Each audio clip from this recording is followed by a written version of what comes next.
Good morning student. Class 11 physics में हम chapter प्रत्यास्थता पढ़ रहे हैं। आज हम पढ़ेंगे प्रतिबल। इससे पहले हमने चैप्टर में पढ़ा है कि प्रत्येक क्रिया के बराबर और विपरीत प्रतिक्रिया बल लगता है। ठीक है, वैसे यदि हम किसी वस्तु पर कोई बल लगाते हैं जिसे हम कहते हैं विरूपक बल, ये विरूपक बल जो होता है वस्तु के लंबाई, आयतन, आकृति में चेंजेस कर देता है या चेंजेस करने का प्रयास करता है। तो जब हम किसी वस्तु पर विरूपक बल लगाते हैं तो वस्तु के अंदर एक विरोधी बल उत्पन्न होता है जिसे हम आंतरिक प्रतिक्रिया बल कहते हैं, और यही आंतरिक प्रतिक्रिया बल को ही हम प्रत्यानयन बल कहते हैं, जो कि लगाए गए विरूपक बल के बराबर होता है। मतलब इसके लिए हम परिभाषा लिखें तो हम लिखेंगे किसी वस्तु के अनुप्रस्थ काट के एकांक क्षेत्रफल पर लगने वाले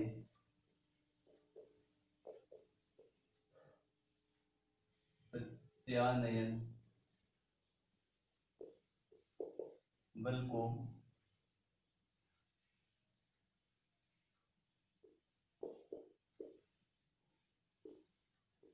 प्रतिबल कहते हैं। प्रतिबल का जो सूत्र होगा वह होगा इक्वल टू प्रत्यानयन बल बटा एरिया या क्षेत्रफल। मात्रक यदि हम देखें तो इसका मात्रक होता है, बल का मात्रक होता है न्यूटन। ऐसा ही मात्रक की यदि बात करें तो न्यूटन, क्षेत्रफल का होता है मीटर स्क्वायर, तो इसका मात्रक होगा न्यूटन प्रति मीटर स्क्वायर। यह हमारा ऐसा ही मात्रक है। यदि हम सीरीज का बात करें तो ये होगा हमारा प्रतिबल का जो मात्रक होता है, बल का मात्रक, वो होता है हमारा डाइन, और ये होगा हमारा क्षेत्रफल का मात्रक सेंटीमीटर का वर्ग। ये है हमारा सीजीएस पद्धति में। ओके, यहां पर हम विभव सूत्र,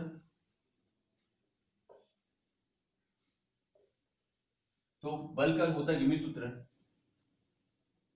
एम एल टी माइनस 2, और ये होगा हमारा मीटर का एल कर दो, ये होगा हमारा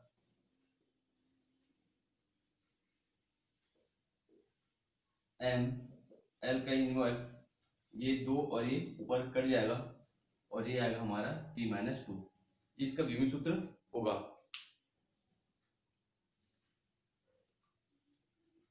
अब हम प्रतिबल का प्रकार देखेंगे। प्रतिबल 3 प्रकार का होता है। ठीक है, पहला अनुदैर्ध्य प्रतिबल है, सिंपल सा है। जैसे कि हम किसी वस्तु पर जब कोई विरूपक बल लगाते हैं तो उसकी लंबाई में या तो कमी होता है या तो फिर वृद्धि होता है, तो इस बल को हम अनुदैर्ध्य प्रतिबल कहते हैं। यह 2 प्रकार का होता है। पहला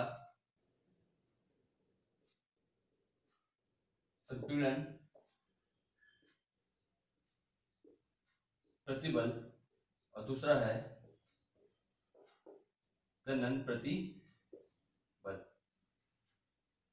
जब किसी वस्तु पर उसकी लंबाई के 29 हम विरूपक बल लगाते हैं इस अकॉर्डिंग, तो इसकी लंबाई में जब कमी आता है, इसकी लंबाई में कमी कितना हो गया, ये ठीक है, कंप्रेस हो गया, तो जो उत्पन्न प्रतिबल को हम अनुदैर्ध्य प्रतिबल कहेंगे।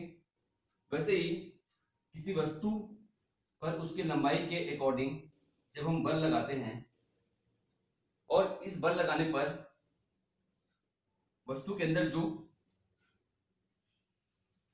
इस विरूपक बल लगाने के कारण वस्तु के अंदर जो प्रतिबल उत्पन्न होता है उसे हम कहते हैं तनन प्रतिबल। इसमें लंबाई में वृद्धि होगा, इसमें लंबाई में कमी होता है। ठीक है, लंबाई के अकॉर्डिंग हम विरूपक बल लगाएंगे तो उत्पन्न प्रतिबल को, लंबाई में यदि वृद्धि हो तो त्वरण प्रतिबल, लंबाई में कमी हो तो संपीड़न प्रतिबल, और लंबाई में परिवर्तन हो तो अनुदैर्ध्य प्रतिबल कहेंगे। सेम वैसे ही हम किसी वस्तु के सतह के अभिलंबवत कोई बल लगाते हैं तो उसके आयतन में परिवर्तन होता है। ठीक है, पृष्ठभाग के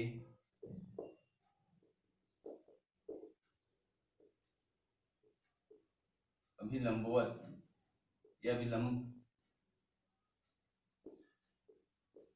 विरूपक बल लगाने पर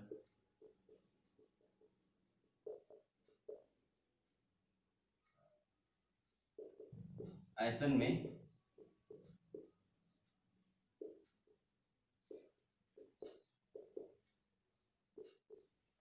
ओके, तो इस स्थिति में उत्पन्न प्रतिबल को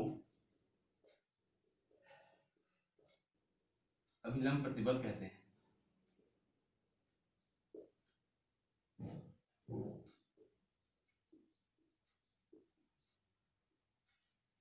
वैसे तीसरा ही है अपरूपण प्रतिबल। जब हम विरूपक बल लगाएंगे पृष्ठ के सतह के स्पर्श रेखा के अकॉर्डिंग, ठीक है, तो उस स्थिति में जो प्रतिबल उत्पन्न होगा उसे हम कहेंगे अपरूपण प्रतिबल, जो कि उसके रूप में चेंज करने का विरोध करता है। ओके, पृष्ठभाग के स्पर्श रेखा के अनुदिश जब हम विरूपक बल लगाने पर उसके रूप में परिवर्तन होने होता है तो इस स्थिति में उत्पन्न प्रतिबल को हम अपरूपण प्रतिबल कहते हैं। अगला टॉपिक है हुक्स लॉ। हुक्स लॉ कहता है कि प्रत्यास्थता की सीमा के अंतर्गत जो प्रतिबल लगता है वह विकृति के अनुकोणानुपाती होता है। प्रत्यास्थता की सीमा के से तात्पर्य है कि यदि हम किसी वस्तु पर बल लगाते हैं तो विकृति उत्पन्न होता है और बल हटाने पर वह अपनी जो माध्य अवस्था में या पहली वाली अवस्था में पुनः आ जाता है। इसे हम कहते हैं प्रत्यास्थता की सीमा या इलास्टिक लिमिट। ठीक है, प्रत्यास्थता की सीमा के अंतर्गत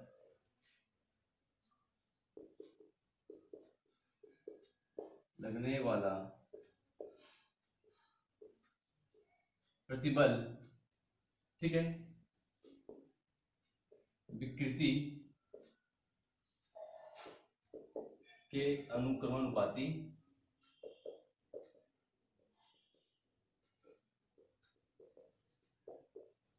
होता है।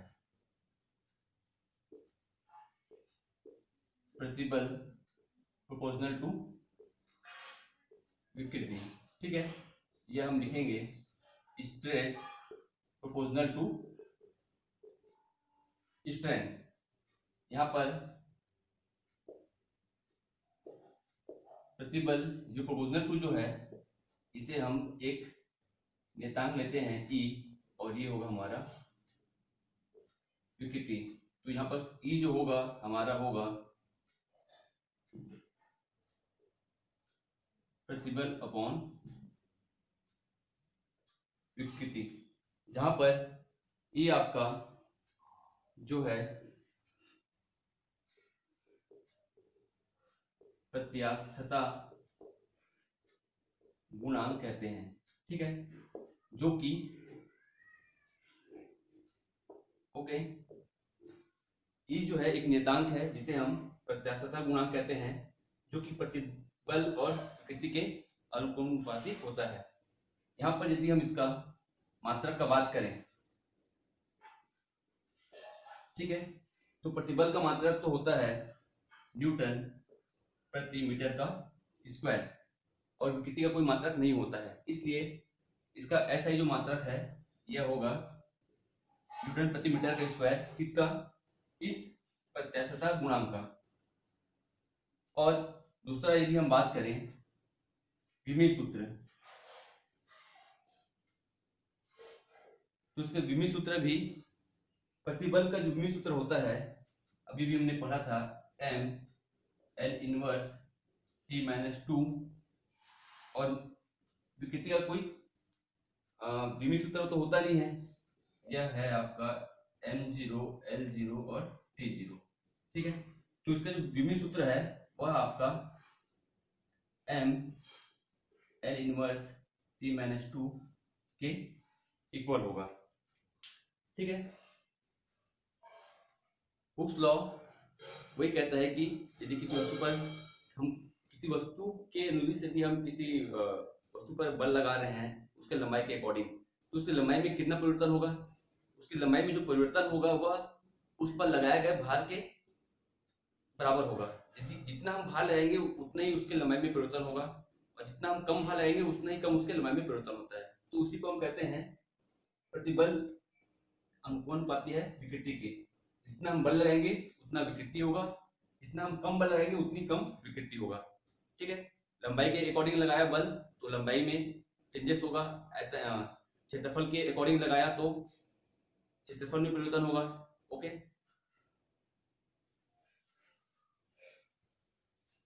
पहला टॉपिक है हमारा यंग प्रत्यास्थता गुणांक या यंग मापांक। फिर से वही हमारा परिभाषा आएगा कि प्रत्यास्थता की सीमा के अंतर्गत अनुदैर्ध्य प्रतिबल और अनुदैर्ध्य विकृति के अनुपात को हम यंग प्रत्यास्थता गुणांक या यंग मापांक कहते हैं, ठीक है। इसे हम शो करते हैं y से, यह मैंने कहा यंग प्रत्यास्थता गुणांक जो होता है वह होता है आपका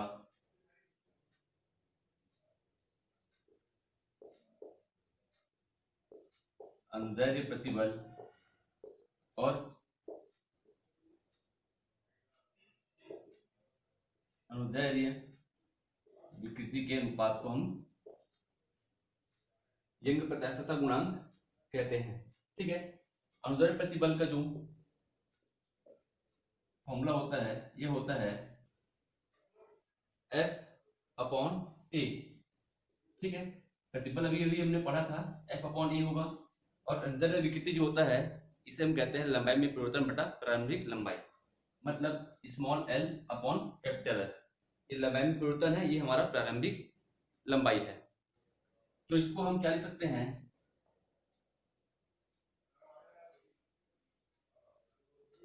ये होगा हमारा F/A और ये होगा L/A, ओके। यहां पर यदि A इक्वल टू 1 और L इक्वल टू 1 ले तो यह जो होगा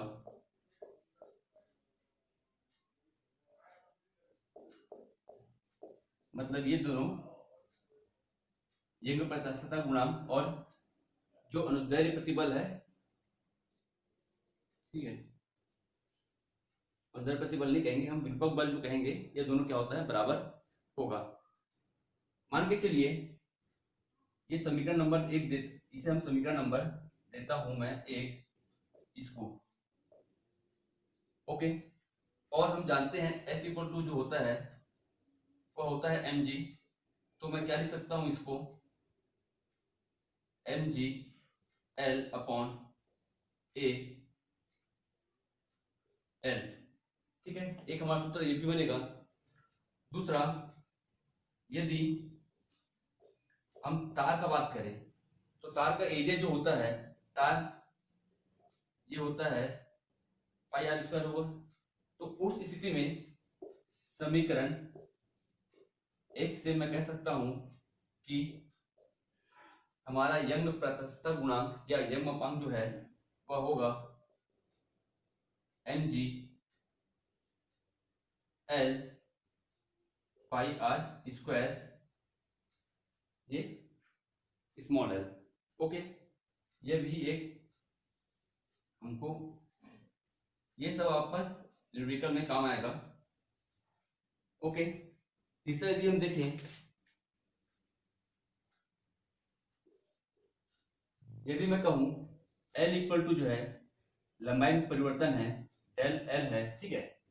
यह क्या है, लंबाई में परिवर्तन है, तो मैं क्या लिख सकता हूं, y इक्वल टू मैं लिखूंगा N G L upon pi R square del L. यह प्रत्यास्थता गुणांक या यंग मापांक के अलग अलग फॉर्मूला है। ओके।